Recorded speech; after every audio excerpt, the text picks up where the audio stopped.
New job, new company, new pay structure, same problems. Again, new job, new pay structure, new company, same problems. Most sales reps think if I just switch to a better job or better opportunity, that they'll finally be free. More time, more money, less stress. I've seen this play out 50 times in the last 5 years, being one of the only people to stick with the same company. And almost every time, almost the same thing happens. They land in a new role. They're guaranteed 6 figures, and 6 months later, they're still broke. They're still burnt out. And now they're starting over again. Look, I'm not to say that you should just stick out a bad opportunity into infinity, but what I am saying and what I want you to stick around for is in this video, I'm going to break down the 3 types of sales jobs that I see people leave for, if each of them is a better fit for you. And then I'll break down what actually creates freedom for salespeople, because it's not a new job. We'll get to that. All right. So the different types of sales jobs, at least to my knowledge, here's how it goes. Number 1 is direct sales. Think Cutco, Echo, pest control, solar, roofing, insurance, anything that is door to door or in that world. Here are the pros of an opportunity like those. They're all pretty much the same. So already, if you're like, I think I'm going to leave solar to do pest, same thing. It's the same job, same skill set. Okay. So here are the pros. Number 1, you write your own paycheck. You get an opportunity to show up every week or not show up, and your paycheck will reflect whatever you do that week. Another great thing about direct sales, high commissions, usually right out of the gates too. Control your own schedule in theory, right? So number 3, you control your own schedule. You get to pick when you work or when you show up. Number 4, it is one of the best, if not the best, entrepreneurial training grounds that I've seen. And when I talk to people about other opportunities, about other jobs, about other business endeavors, the response I almost always get is, oh, Cutco experience? Okay, you're overqualified. Or, oh, Cutco experience? We look for people like you. So direct sales gives a entrepreneurial skill set that is very rare and hard to find. And that is a huge pro. Now, here are the cons of a job like this. Number 1, no structure. There's no ceiling, but there's also no floor. I know as many people who got rich out of the direct sales world as people who made nothing and got poor. People who literally went broke because it wasn't necessarily the opportunity. Again, some people with the same opportunity got rich, but because there's no structure, no floor, no guarantee per se, I've seen people work their tail off for months and make no money. So that's a con. Second thing is feast or famine sales cycles can crush your peace of mind. No, depending where you're at right now, if you clicked on this video, you're probably in the famine part of the mind, but it's like this in direct sales, right? It's, oh my gosh, I'm crushing it. My paycheck has a comma in it and maybe 5 digits on it. And then there's times where you literally have a negative on your commission cycle and you think to yourself, damn, I'm about to grind for a couple of weeks just to pay this back. Number 3, con, is you can make $20K a month in direct sales and still be broke by the 15th of the month. Why? Because the expenses to keep up with a business like this sometimes can creep right past the profit that's coming in. And number 4, in a direct sales world, the weekends, the late nights, the constant hustle can sometimes eat people alive. And that one especially, but really all of it is why I've seen people leave this world for a grass that is greener in a different pasture. Now, all of this to say, direct sales to me made me who I am today. I love it. I still love it. I think every young person should do it. Direct sales will give you complete time freedom, sometimes financial freedom, and even if the right job, location freedom, but only if you build structure around it and get really good at planning and follow through. Otherwise, it'll chew you up in your 20s and hand you to your 30s with nothing to show for it. So if you leave Cutco for solar, and you're still spending every dollar and chasing sales, guess what? You didn't upgrade. You just changed uniforms. All direct sales jobs, pretty much the same thing. So before you leave one for the next, think to yourself, okay, what am I actually struggling with here? Because it's probably not the vehicle and it's probably not the earning opportunity. Next type of sales job, account manager type role. With this, I think about friends in corporate SaaS. I think about friends in CSM, post-sales reps, UPS, a great friend of mine. Pros of this. Paycheck hits every 2 weeks. Boom, boom, boom, on demand, getting paid no matter what. There's a salary involved because the amount of volume that these types of sales reps do usually covers that. And then there might be some commission or bonus involved. Pro number 2, stress levels drop significantly in a job like this because what you're doing is not necessarily hunting, new accounts, boom, boom. You're more so maintaining relationships and making sure that that revenue doesn't fall off of a company's balance sheet. Number three, there's probably benefits: PTO, money in a retirement account, a good HR department, health insurance, stuff like that. And number four, it can feel normal again. So if you especially go from a hunt and kill type sales job, direct sales, into a job like this, it can feel pretty normal, which can sometimes feel refreshing if you're going from a direct sales world to just 9 to 5, show up, get the work done, leave. The cons of an opportunity like this: your income is capped unless you climb a 10, 20, 30-year ladder. So I'm seeing this right now with one of my really good friends. Is that income number, it just is what it is. And it's hard to get up that ladder unless there's more schooling involved or just sticking around with the company for a long time. Compared to, right, direct sales, you can just make as much money as you want, theoretically. Number two, a lot of people that go into this world stop growing, personal growth, professional growth, because they don't have to. They stop being challenged. I had a really good mentor of mine who went from direct sales to a world like this, and his job required him to work 40 hours a week. He ended up working like 20, and then he'd mail it in. And that's great financially wise, but there wasn't a lot of growth anymore. And what type of mentality, how you do one thing is how you do everything, what type of mentality does that create with someone if they're allowing themselves, or if their job just allows them to basically mail it in and work half as much as they are supposed to? It sounds really good, but these are all things to think about. Number three, you might lose your edge. And here's what I mean by that. Being in a direct sales world, that eat what you kill, that I'm taking risks and I'm going to go get this and I'm going to fight for every dollar, I'm going to fight for every sale, that creates this type of, again, like hunter mentality in someone that I don't care what the risk is, I'm going to go for it. When I have talked to people about our mastermind group that are not in direct sales, but are in a role like this now, they don't have this same, and I've talked to a lot of people over the phone in the last 6 months about potentially joining our group or not. And when I talk to people in this type of role, I almost automatically qualify them out, because I think even if they got in our group, can I see this person taking a jump and taking a bite at an Airbnb or a big, investment or something like that? And the edge is definitely different. I've experienced that for sure, talking to people in this world. And then the last thing, when you are in that role, you're more so building someone else's dream instead of building your own dreams. And because the finances is capped, it's really hard to push through and actually get back to pushing the boundaries of travel and building a business and that type of thing. So definitely some pros, definitely some cons. Here's the hard truth. In that type of job, you might never feel broke, but you'll definitely feel stuck. It's a golden cage. The walls are padded. You can see through.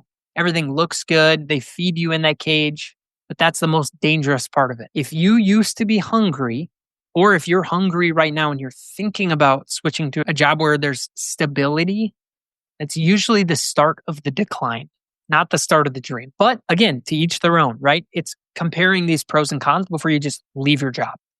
Number three, I've had a lot of friends go into this one, from direct sales into this. It's high ticket sales, closing for masterminds or coaching groups, remote closing, agency sales, becoming a setter or closer. I can think of two people off the top of my head, two of my best friends that both went into this industry. One of them, a lot of success, made good money. One of them did not make a lot of money and is doing something else. I feel like I have a pretty good understanding of the pros and cons of this type of role.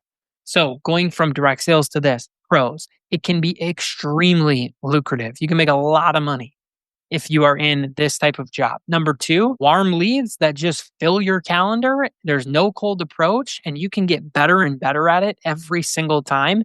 And you just show up and you sell. If you love the aspect of selling, you just show up, calendar's full, you pull up a Zoom and you just sell. Number three, pro, location freedom, all remote, Zoom, Slack, whatever. You can literally work from anywhere in the world at any time. And number four, it sounds good. One of my good friends, his average order is like $7,900 in his high ticket job. And I don't know about you, but saying that I close $20,000 packages every day, that sounds pretty cool, right? It takes has the ego a little bit. Cons, from what I've heard, number one, you're still a cog in someone else's machine, meaning that you're actually not building your own dream, and you're not building something that you have real freedom from. One of my good friends was just making a lot of money doing this, and his calendar was always full, and that can sound really good. But understand that if he wanted to take a few days off, he couldn't do it. And they would say, "What do you mean? You're our best closer." You're not taking days off. Like, we're going to fill your calendar. So the idea of a calendar always being full, that's a pro and a con, because he would want to come to a wedding or go to a retreat or something like that. And he would have to legit take days off and lose money. They would take away pay. They would give him these strikes. And every time he would try to take days off, they would lessen his lead flow. They'd give him worse leads. They'd give the other closer who was crushing it better leads to make more money. And it was this game of like, oh my gosh, I'm in this machine and I'm just one little piece of it. Number two con, commission splits can take a big bite out of paychecks. Yeah, 20K sales sounds pretty good, but when you're sharing with the setter, when you're sharing with the company, when you're sharing with the messenger, when you're sharing with the person who did the discovery call, like all of that can eat. Number three, again, no ownership, no equity, just working for someone, grinding. And number four, your calendar does own you. I already touched on this a little bit, but you can't step away without losing money and losing status within the company as well. Last thing with this, a con is that, and this actually goes to all of them, but a lot of people think, okay, I'm really good at sales in this industry. I'm going to be good at sales over here. And I've seen a lot of my friends who were in the direct sales world go to another sales job and flop, because not all sales skills are the same. And not everybody who was good at one type of sales is automatically going to be good at another, which sucks to have to find that out the hard way sometimes. So in this high ticket, sales role, remote closing, you're getting paid, but you're still trading your time for cash, your calendar for cash, your freedom for cash. And if you stop closing, income goes away instantly. I've seen a lot of people go into that world where they are hustling the same amount, making more money, but the aspect of losing complete freedom of time and sometimes freedom of self can be really hollow, and it can eat people alive. And I've seen people get chewed up and spit out of industries like this faster than direct sales. So here's what I want to say is the truth. All of these jobs can work, but none of them will fix your problem. The job is not the answer. The company is not the answer. If you're struggling financially, but you're good at sales, it's not the job's fault. It's not your job's job to make you rich. It's the system that you build within your money structure. And that's what the rest of this video is going to deliver for you. So last part of this, every one of these roles can lead to freedom. That is the truth. I've seen people in all three industries become financially free. I've seen them be crazy successful in all three of these things. But freedom is not found in a new job. It is built through, number one, a maximization plan, which I'll talk about what that means. Number two, a personal finance system. And number three, asset acquisition. So again, new job does not always equal freedom. New plan, new systems, that is what can create freedom. So here's what I mean by maximization plan. Whatever your job is right now, before you switch to something else, before you switch to a different company, I want to challenge you to maximize that company, maximize that opportunity for what it's worth. There are probably people in your company right now that are crushing it, making a lot of money in the same job as you and keeping a lot of money. I can tell you this. I talk to people again about the mastermind all the time. I'm going to use Cutco as an example. I'll talk to sales reps who sell the same amount of money, sell the same amount. This guy and this guy. I'll talk to them both. This guy has $150,000 saved.